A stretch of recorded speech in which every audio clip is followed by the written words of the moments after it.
Good day to this honorable court. Careton Matthews for Mr. Marquavius Huey.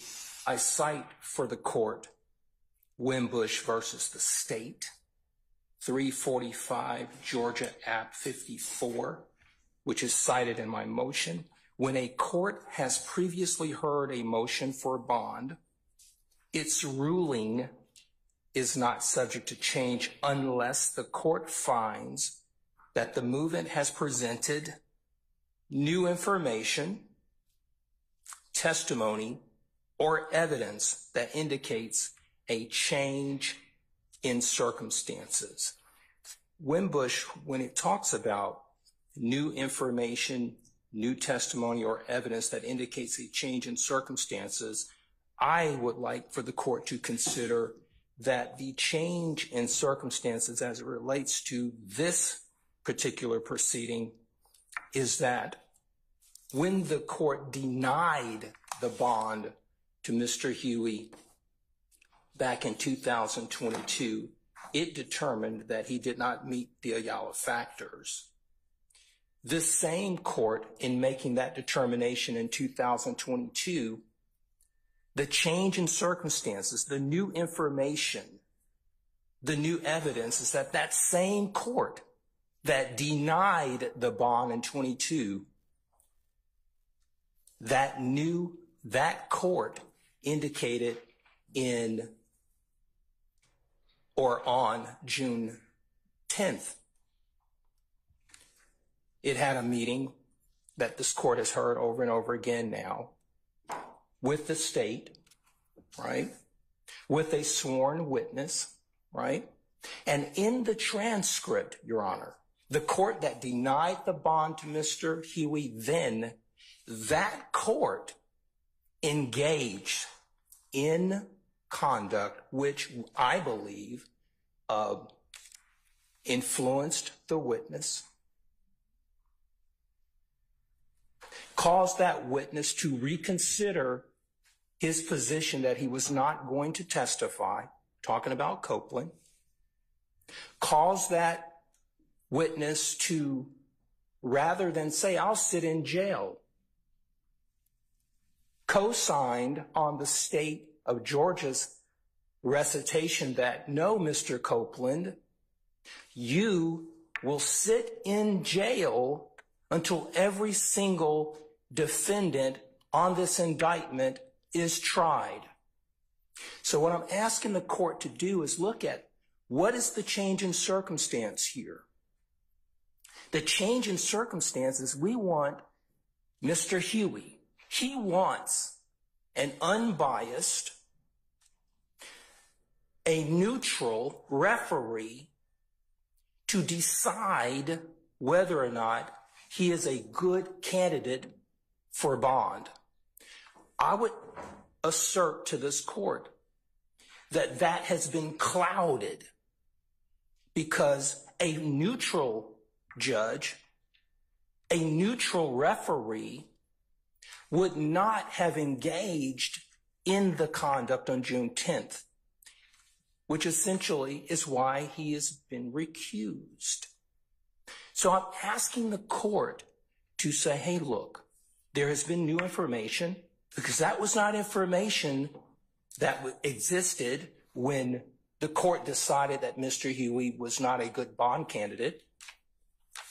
That was not evidence when the court decided that he was not a good candidate. And we're looking at a judgment call here. The court has to be comfortable. The court has to be confident that when a request for a bond is made, that the candidate, based upon the change in circumstances, would be a good candidate for a bond.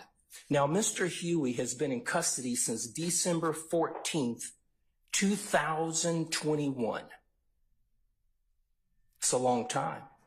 Now, Judge, we have been out of court, out of session for over a month and some change and still counting.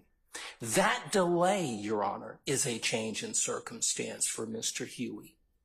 He is on 23-1 at the Fulton County Jail. He's on lockup for 23 hours out of the day. 1 hour out. We don't have to go over and over what the conditions are at the Fulton County Jail. We know what they are. The news media shows us what they are. He tells me what they are. When I go visit him, I see what they are. So what I'm asking the court to do here is look at those changing circumstances. Now, here's another factor. How much, Your Honor, does it cost the taxpayers of Fulton County, Georgia, and the state of Georgia? Mr. Matthews, that is not an appropriate consideration for bond. I would ask. Period. Understood, Your Honor. I'm asking the court to look at the resources that are required to have Mr. Huey here every day. That's all I'm asking the court to look at. Consideration for bond.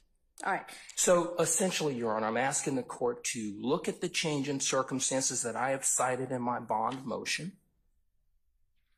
I'm asking the court to take that into consideration, that the decision to deny the bond for Mr. Huey in 22 was made by the recused court, and the change in circumstances that I am alleging were done by the recused court. All right. Based on judgment calls. Okay. So, Judge, I'm asking the court to set a reasonable bond with conditions. Here's what I'm asking the court to do. Put a number on the bond. I'm asking the court for a $50,000 bond. I'm asking the court that Mr. Huey be required to live at a certain residence here in Fulton County, that he be required to have 24-hour house arrest on a monitor, right? He be required to only come to court and only meet with his attorney for the duration or the rest of the proceedings of this trial, if it gets that far. Obviously, to have no contact with any other co-defendants in the case, and for any other reasonable conditions that this court believe would be meet and proper based upon our request. We believe in 2022 that the Ayala factors were met.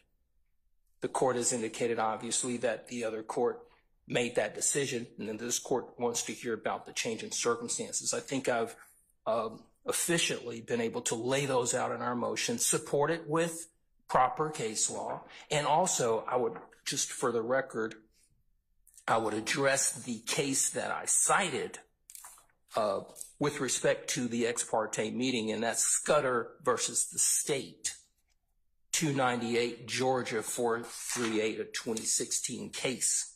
What was that cite? Is it in your motion? It was in my motion, Your Honor. Okay. And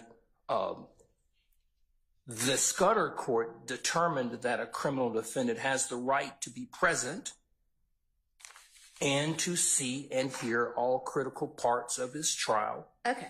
So forth and so on. That's with regard to that substantive issue. Yes, Your Honor. Okay. Which we are alleging is a change okay. in circumstances. A change brought about by the court and not by Mr. Huey. And we believe that that month-and-a-half delay where he's had to sit in the jail, we're asking the court to not only be a court of law, but to be a court of equity, which this court is.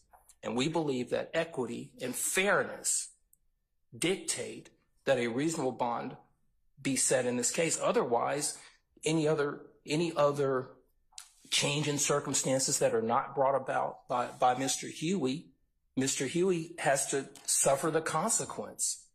And that's what he's doing. He's suffering the consequence, Your Honor. Okay. Respectfully. Thank you. Thank you, Judge. All right. So that the record is clear, the basis for the recusal of Judge Glanville was not that he is biased, was not that the ex parte itself was improper. It was that Judge Glanville engaged in an exposition on the facts in making his rulings on the motions to recuse. I understand the argument that the court who undertook the original bond consideration, in the defense's view, has become biased, but that in the same way that I said to Mr. Steele with regard to Mr. Williams, if I substantively end up determining that, then it may be appropriate at that time to take up bond again. Right now, it is not. And it is unfortunate that this case has lasted as long as it has. It is unfortunate that there have been delays in the case, but those do not, in this court's mind, amount to the kind of changed circumstances that make it appropriate to reconsider bonds. I am not going to reconsider or grant bond in Mr. Huey's case either.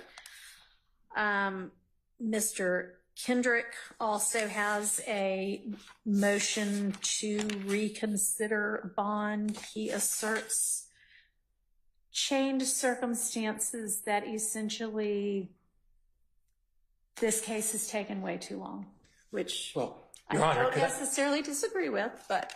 I would ask you for Mr. Kendrick's bond motion, if you could defer ruling on that until after you rule on the mistrial. All right, I will do that. I think that would be more appropriate. Thank you. Okay.